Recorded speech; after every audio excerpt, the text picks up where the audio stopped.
are, and we're gonna pass it on a little bit. All right.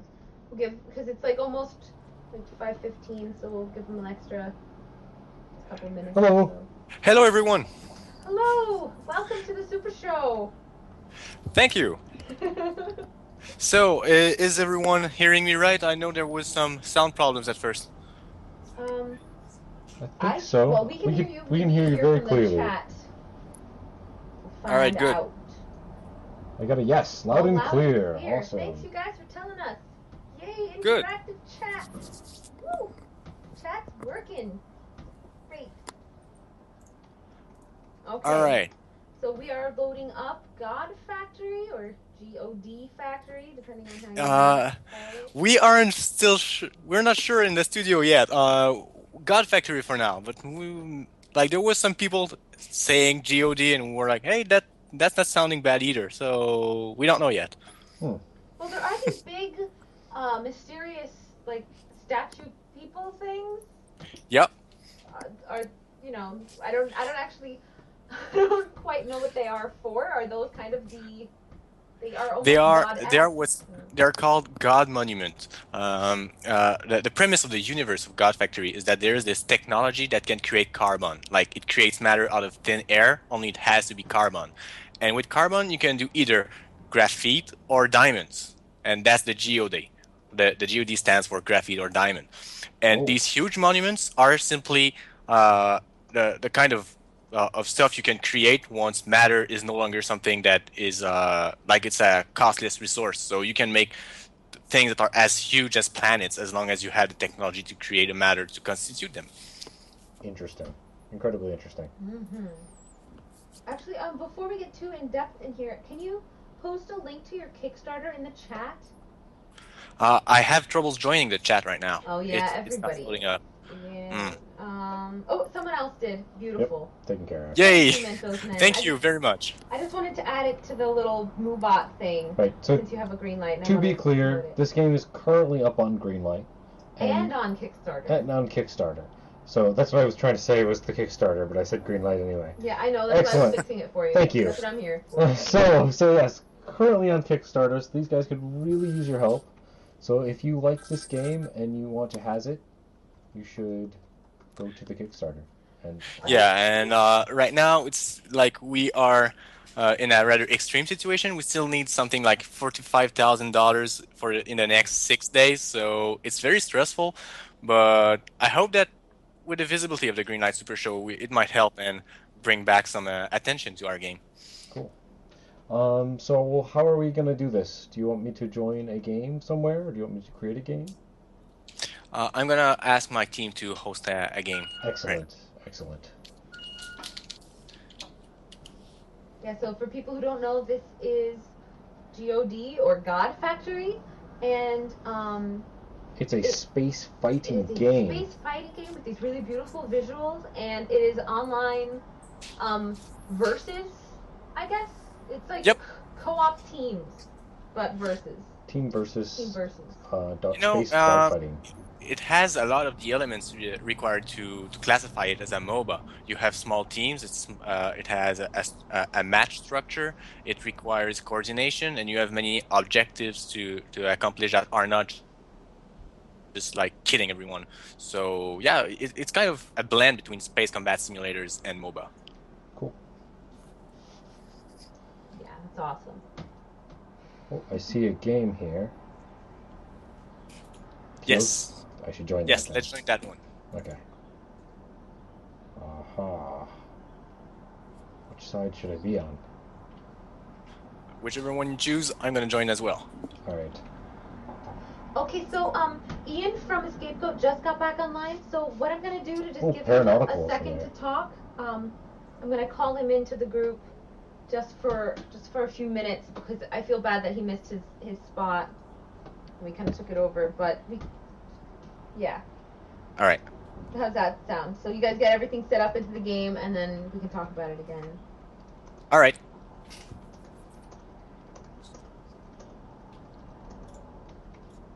Here we go. Bam. Yeah, guys, I don't know what I'm doing.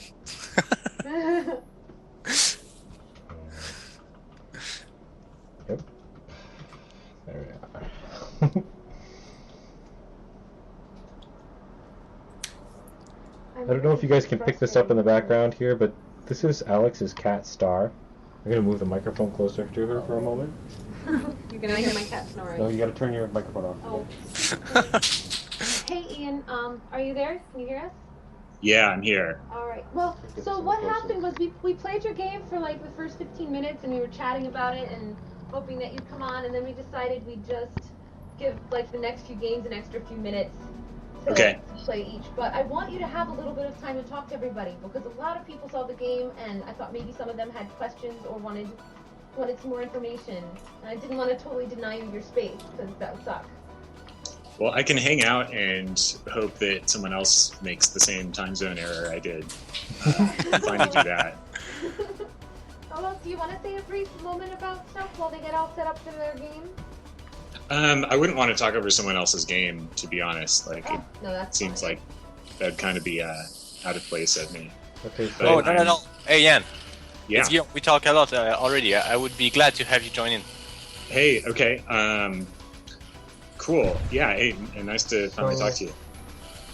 My ship selection thing disappeared, and I pressed the launch button, and nothing happens now. What?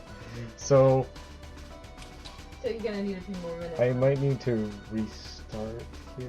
Did anybody have any questions about a scapegoat while Ian is on Skype with us? I can hear combat happening, but I'm unable to launch. Okay. You can't launch at all. No. That's weird. Are you using a controller or? I am. All right. And are you sure that you have the option set up to say you are using a controller? Yeah. Maybe it still thinks you are using mouse and keyboard. Well, I can't launch with the mouse either. The button lights up. My ship that was here to select from has disappeared. Huh. It's unheard of. People launching in the background. Yeah, Ian, they want to know about what This is what we do. changes are between the scapegoat 1 and 2. Oh wait, now I can select. Okay, wait. Maybe I can select other people's ships. If you feel more comfortable, My you ship. can also just Wait. go into the chat. Okay. Oh, I'm launching. I figured it out. Haha. I don't Okay. make you feel uncomfortable either. All right, I can see you. All right. You just bumped into something. Yes. Is that right? Oh yeah. Yeah, the chat's not loading for me yet. There's some sort of issue with it, but I'll see if I can jump in. It's happening automatically. If you want, I can post your your Twitter account and have people tweet you questions. Sure. Yeah, if anyone has anything, I mean, that'd be easy. That could be like a side. It is at I should know it's Magical time being. magical time being. If you had your magical time being with you earlier, you'd have gotten here on time, Mr. Seriously. Oh, I'm sorry about that. You weren't the only one who's done it, actually. Jesse Cox did it earlier, so, and he's a professional. Yeah, this is not the first time I've done this, I will admit. There needs to be like one standard internet time for arranging things over the internet. Yeah, Google should just warn you if you're using any sort of times to. You should be able to mouse over it and see what time zone you actually mean. Yeah, that would be awesome. That would be seriously awesome. Whoa! I'm being burned. Okay. Ow! I'm getting shot so bad. Take that. Why is Gab so good at this game?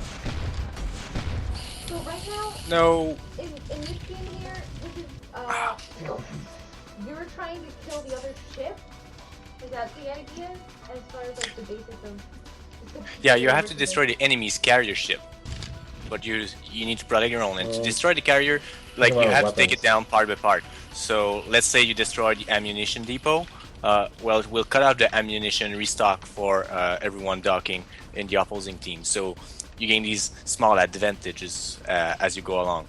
So let's say you destroy the radar, but well, maybe the detection will be won't be as good on the enemy's team. So you might be able to outmaneuver them more easily and things like that. So there's really this progression throughout the game that everything you destroy matters. I see.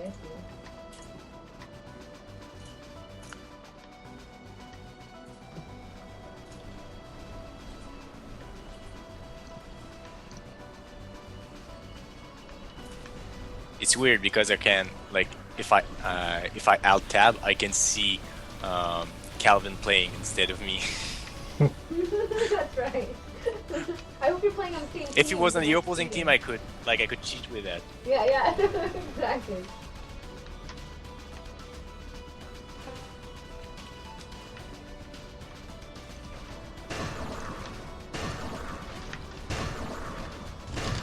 So, Calvin, are you getting the hang of it? I think so. I think I got my controller a little bit messed up. It's having me always go forward unless I hold back on it. Like I'm always accelerating. Oh, but I may have messed it up. No, I know what's going on, Sabog, with the control settings. You have to go. You know, there's in the options. There's this thing called mouse stick, and it has to be unchecked. Okay. And then it will work. Ooh, this is gonna have Oculus Rift support? Yes, it will. Oh. So I have a dev kit for Oculus Rift. We are fans of this Oculus Rift. Mouse stick is unchecked. Alright, and tell me if it works. No. Damn it. Should I try checking it? Definitely not. Okay. Did you click on apply? Oh. Yes, I did. It was already unchecked, so... Someone is interested Damn. in hearing about the different effects that weapons have in the game. Alright. There are many different status effects and also different damage types. So let's say, like right now, I'm using a weapon that has both perforation and distortion damage types at the same time. So it's a very, very good weapon to create combination attacks with others. For instance, if you combine ignition, which is usually anything that is related to heat, fire, lasers, with perforation, so shotguns and machine guns, you're gonna create a breach combo, which will lower the defense of your enemy for a while. If you combine distortion and, if I remember well, decay, you get this radiation effect that will damage you over time. And all of these effects can be combined with, and should be combined with, your allies. And even the combos can be combined together to create even more combos. So, yo dog, I heard you like combos, so we put combos into your combos. Applies in this case, like you can really use that meme. And like some combos requires you to have 3 damage types, others 2. And I just destroyed Scooter. Yay! There are also like there's this shotgun. I don't have it with me right now, but it lowers your handling. So whenever you get shot, you can turn as well. So let's say someone is really like staying close to you and shooting you with that, it's going to be very hard to move away. And there are also special abilities to add to all that. And like we made sure to have a very, very wide variety of parts, so it's hard to just list all the different effects they can have. But essentially, just to know that it's not just a matter of how much damage you do. It's really a matter also of gameplay, how long it takes to actually lock onto your target before firing. It can be a matter of also of, accuracy. Oh, there we go. Ow. Oof. All right. Having troubles, Kevin? No, I'm doing good. I just wrecked. That's all. It's okay. Well, you still have 1 ship left. Sweet. Oh, no. Okay, there we go. Too fast.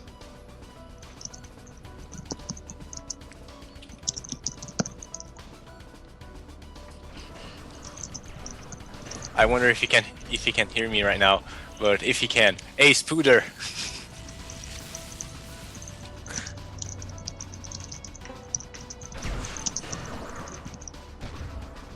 Woohoo! Yes, I got him, I think. That was awesome. I hit the last kill at least. Both on him at the same time. Oh, yeah? Yeah. Team spirit. That's pretty sweet.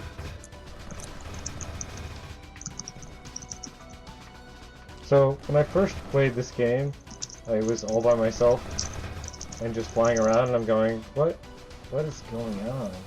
What am I even doing? And I didn't understand it. This is a lot of fun to play. This is tremendous amounts of fun.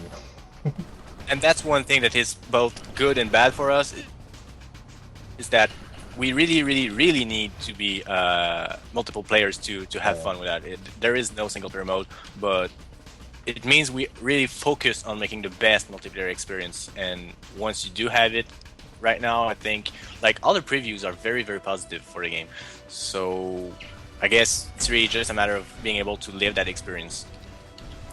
It's just hard to be, since like no one knows us, telling them, you know, you should try the game. You'll see it's fun. And at first they just download the build, they try it alone, and just like you, they're like, all right, what do I do? What's there? What game engine are you using to make this in? It's on Unity. Awesome. It seems like Legend of Gungeon is made in Unity. This is made in Unity. There's like, Toast. what else? There was like a huge handful of other games today have been all made in Unity. Yeah, well, it's like Unity is magic, right? Yeah. It works so much faster with that.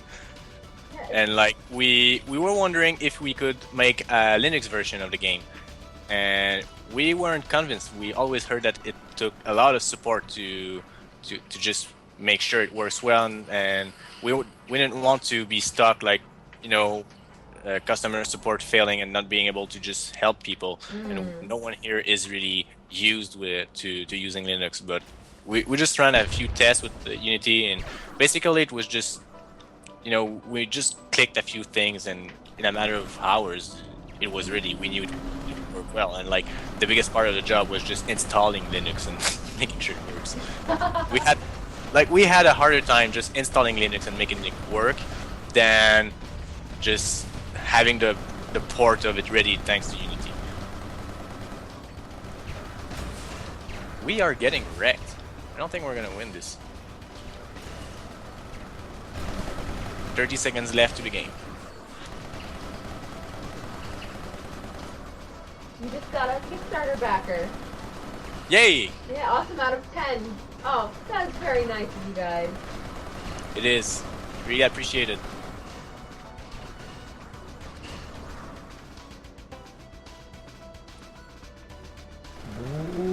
It's gonna be a draw.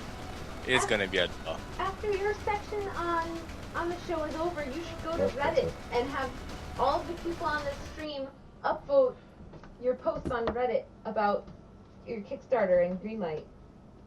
You can use the masses for support. Yeah, that's a good idea. I'm gonna try on indie gaming. So, yeah, no, the sense of speed there is pretty fantastic. I really like. When you go full speed, that's pretty incredible. That's fast. Let me see if I can figure out why. Oh, I'm preset to mouse and keyboards instead of gamepad. There we are. That would be the problem. Lobby. Ready. Awesome. Let's see if that works.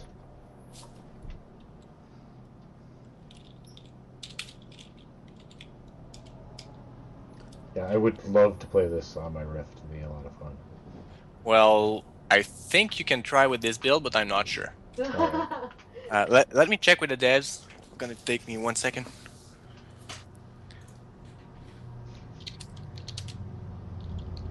I won't do it while we're on this whole stream, just because it would take me a while to get it all set. Yeah, true. Have you tried playing this with the keyboard as well? I have. I like the Did you controller. like better? You like the controller better? Yeah, I'm fond of controllers.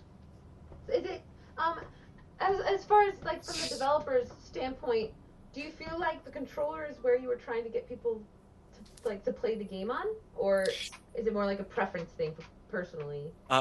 We wanted to make sure there was no unfair advantage on the mouse. That was one thing. Like, you know, in shooters and in real-time strategy games, having a mouse due to the very high precision made it like the optimal choice. It was just not worth it to play with something else unless you were really more experienced with a controller than a mouse, for instance, in the case of shooters. And if there's one thing that was incredibly underserved is space combat simulation and flight simulation games. And these are using joystick. So we really designed control scheme around making it the best joystick experience. and then we adapted. So we kind of ported the controls to mouse and to controller, but first it's something that is thought with joystick in mind. That's not to say that there is an unfair advantage to using keep it as balanced as possible. Yeah, but like one thing, there are many space sims in which you just point with your mouse where you want to go and you go there, and to me that's awfully boring. I wanna have direct control over my ship. I wanna know what I'm doing. I wanna roll, I wanna adjust, I wanna yaw, and I wanna adjust everything to make sure it works just fine. And every angles count, and making the sharp turns, it's way more satisfying than just point there and then you go there. It's not the same. I don't know. I don't want to sound so elitist, but it's so casual to just control that way. And Freelancer was like that, and that's one reason why I couldn't get into it as much as, let's say, games like Ace Combat. Right. So I am actually a huge fan of Freelancer, but I also really like this. So even though Freelancer is my kind of thing, I'm able to pick this up and give it a go.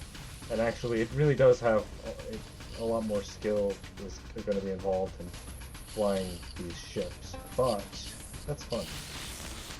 But like in the case of Freelancer, there are many components that I find attractive in it. Like I like the idea of doing whenever you want.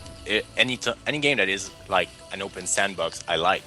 But really, just the flying component, that's just a missed opportunity in my mind.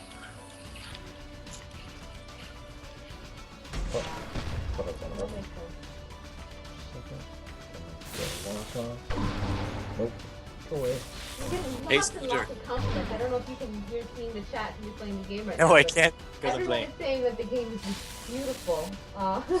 That's great to hear. Really encouraging. And people are very excited about the Oculus stuff. Yeah, we seem to have a lot of people interested. One person is curious about what you have in mind. So this is currently in you're still working on it. So what other kind of things are you looking to add or change?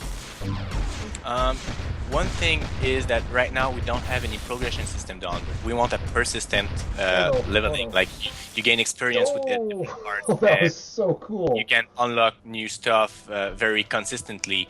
We want to have like 750 different parts, if I recall right, to make your ships with, and to have them like unlocked in different trees. So if you play as a Guan trees, you get your own Guan tree unlocked tree, and then you can use some of these parts and transfer them to a human ship and all of these stuff. So like we want to make sure that this game can be played for thousands upon thousands of hours, and for that we need a great progression system. One other aspect is that right now the map is really static. It's always the same thing. However, we want to have like this randomly generated elements in the level just to spice things up a little. So maybe one time it's going to just be completely empty, and at other times it's going to be an asteroid fields, and then it's going to be filled with shipwrecks. And this will change a little the strategy you do, because if you have a very empty space, then you're going to have way more focus around the carrier. But if you have a more field in the middle, there are some chances to see a little more dogfighting between the ships, things like that. Or aspects. Sorry, I'm in the middle of a dogfight with Scooter, which I'm gonna kill right now. Die. I got it a little bit. I don't know. Doesn't be long. I'm gonna have him. Yes. Get him. No, you won't. No, you won't. I'm gonna have you. There he is.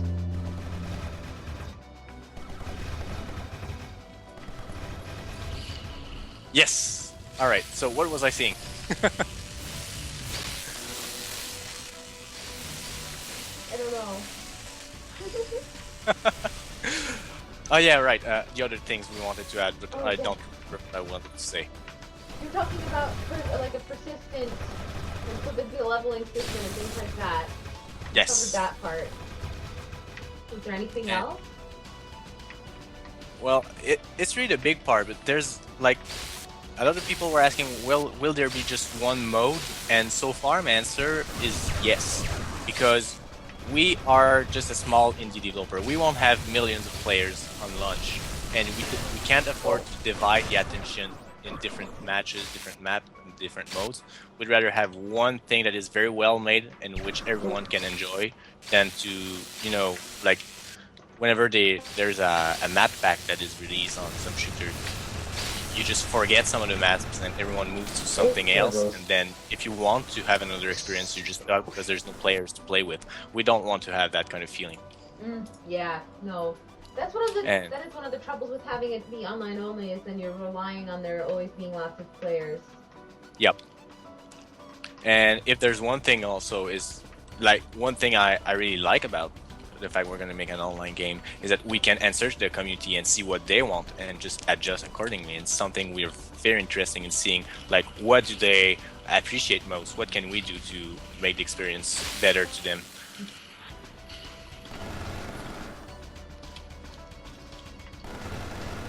It's interesting. I watch this and I kind of feel like this is very high-tech graphics, but it feels almost like it's got this fantasy influence to it. Yup. That's the art of Etienne Vanier, which just like me is very influenced by Japanese games. So like the first iteration of the carrier ship, it really felt like it was an airship from Final Fantasy, but there were some things that were not convenient with that design, and it was not necessarily coherent with everything else we made in it. So we made something that was a little more streamlined and which made it easier to just have the different parts laid out on the ship. I just want to show people that this thing out here, this giant thing off in the distance, this is a real thing you can go to. It's all this stuff out here. This is like, that's way off in the distance still. But when I was playing like first person, well, not first person, alone, in a single player game, this is still pretty far away. You can like weave in between these fingers up here. That just is really cool. That's all. Hey Calvin, let's try going inside the enemy's carrier ship to show them what it's like. Okay. Let me go back. Where is it? I may have gotten lost. You can see me on the map floating right in front of the enemy's carrier ship. On the bottom left. I have no idea how to use that map. So, okay, wait. No, I found the. Okay, I found it. I'm good. I'm coming back. Use the map. But that's like, this is the sense of scale and space of this thing. It's pretty awesome.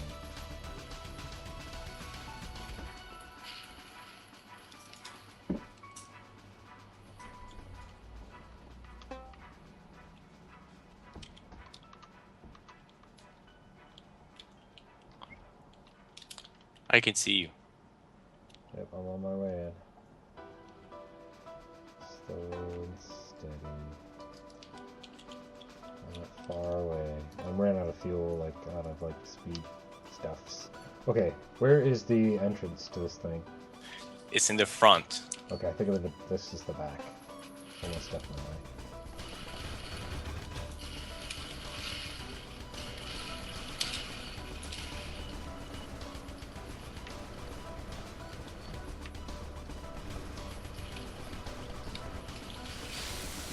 Main deck. Oh, I'm getting shot. Oh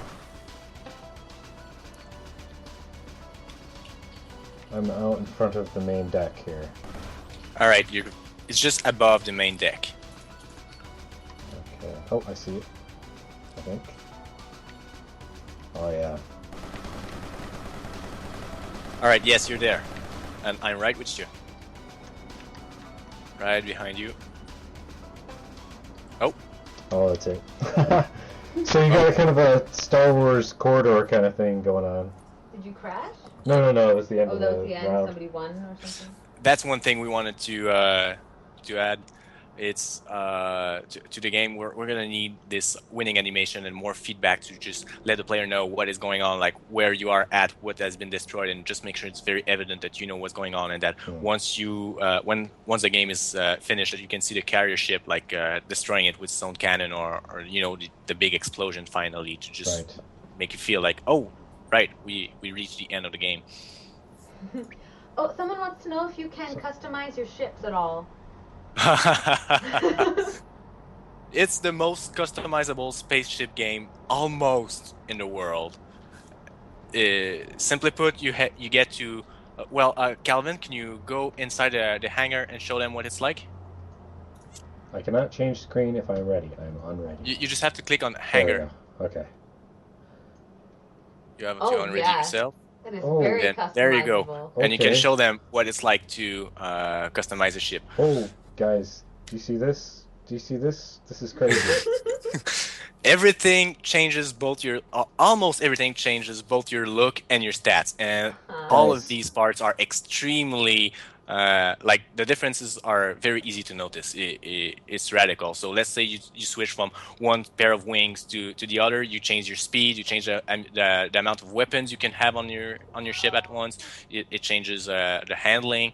Whenever you change your cockpit, you're gonna change also some aspects of like your abilities, how often you can use them, and like everything is interconnected. And all you have to do is balance your weight, your power, and your heat. So that's awesome. I see the influence from like Japanese role-playing games now, because yeah, and it's all about the looks. like I'm a huge fan of Armored Core, and there's a lot of things that are influenced, and you know the aiming system also was a little reminiscent of Armored Core. So like the people who played these games really can get like what kind of games I've been playing before jumping in, and that's something that's weird. A lot of people in the team at 9 Dots played Space Combatants, but my own experience with them is rather limited, and yet I'm the lead game designer. And that means that I brought stuff from other genres. And of course, I did not like spit on the grassroots foundation of the genre of Space Sims, but I think that like by bringing in stuff like Star Fox, Ace Combat, Armored Core, I really helped build something that just felt different. Awesome. Yeah, it does feel different. Oh, that one looks so cool. That would be my ship. No, that's you ruined it, Calvin. All kinds of crazy stuff. That's awesome. Like these that is very cool. All right, people. Let's make it happen, huh? What do you say? Go Greenlight yes, this please. game. Like we've been working this game for more than a year now. We've been doing it full time. We are 7, and we are doing all this with no salary. So it would be really great if it was not in vain. Yeah. Or if you have to get it moved, like, so that you just working in your spare time on something is so hard to do because you're already tired from whatever work you already have. We've tried. We know. Yes. So it's just like you can do it, but it's gonna take so much longer, and not just a matter of like. It's not just a matter of because you do less hours, but because during these hours you're not doing as much as if you could focus on it 100%. Yeah, no, it definitely changes everything. So we should probably wrap it up so that we can give Lance a few minutes as soon as he's ready. He's gonna be streaming his game because he can't send us a port because it's done in what? Is it called Cube Basic? Is that the Yes, that's right. And it's not ready to be built into anything yet. And this is one of those stories of somebody working in their spare time for years or a year.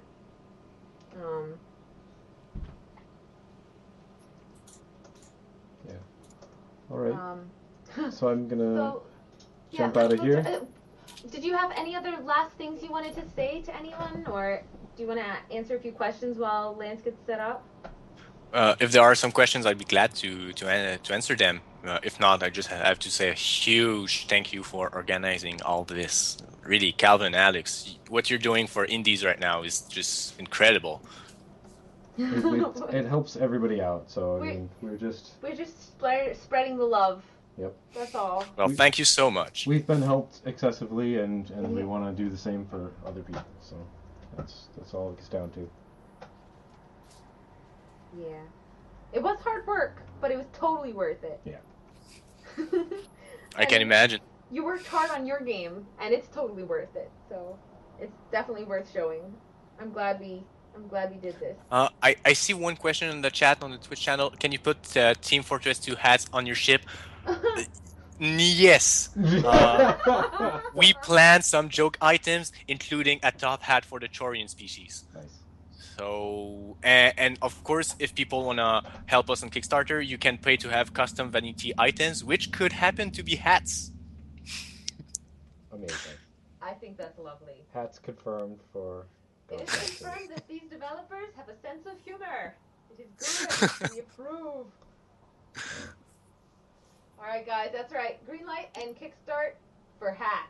For hats. For hats. Is there a special hat bonus for kickstarting the game? You receive a hat? You can just say yes. Just say yes, it's okay. Yes, it's not true. yes, Okay. there will be a top hat. I'm deciding this right here, right now. For every backer, no matter how little, you will gain access to a hat as a vanity item in a game. Lovely. Awesome. Just lovely. Guys, go get your hats. We have created something beautiful for everybody. It is beautiful. Go get your hats. Go get your hats. Right. Start this game. Okay. All right. Thank you so much for coming. It was my pleasure, really. All right. I think Lance is connecting here. Okay, so do you want to...